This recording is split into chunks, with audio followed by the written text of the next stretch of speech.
So I've just given myself a haircut, trimmed it with my trimmers, and Alex, my wife, finished it off, just neatening it around the edges.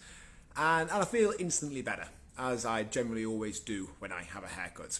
The reference on the title of this video, "I like your cut G," is something my two older sons used to say repeatedly over and over and over again until I asked them nicely to stop saying it. It's obviously something they got off a YouTube video where they go, "I like your cut G," and clip you around the back of the head.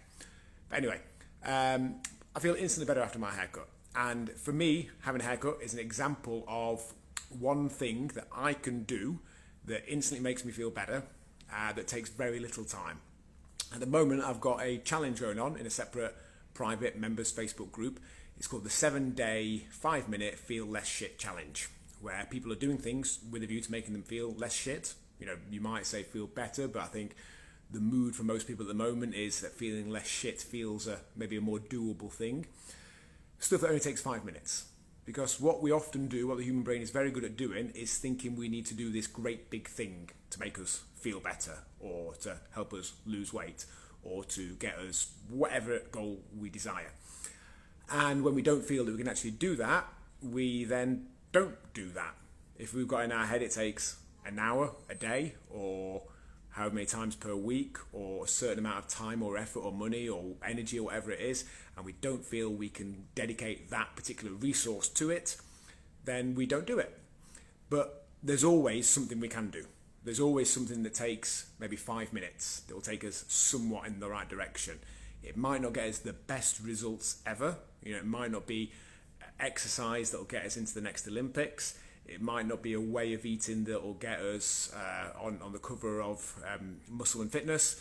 It might not be something to do with work that will get us to earn £1 million a year. It might not be something to do with our mental health and our dealing with stress that will turn us into a Buddhist monk. But it's something that takes us in the right direction. It's something that has an amount of impact that's worth doing, that is cumulative. Something that if we did it every day for 5 minutes, overall over weeks, months and years, would make us feel considerably better, or to achieve whatever result it is we desired more. But the human brain writes those things off. They think they're not worth doing. We give ourselves these essentially made up definitions of what is worth doing. We tell ourselves that exercise has to be done in a certain place for a certain amount of time with certain equipment. And when we can't do that, which we particularly can't, place-wise at the moment, then we don't do it. But the dictionary defines exercise as movement done with the intention of maintaining or improving health or fitness. So as long as we do enough of something, if we did a handful of minutes of exercise or stretching that would maintain or improve some measure of health and fitness, then it's exercise. Doesn't matter if we think it is or isn't, it is by the definition. It's something we can do quickly that will, again, at the very least have an amount of benefit, but more importantly than that, change the conversation in our head. It's not about slowing down and speeding up. It's not about stopping and having to restart again at some point in the future. It's about slowing down and speeding up as circumstance dictates. So me having a quick haircut is a more one-off example of that, but what are your equivalents?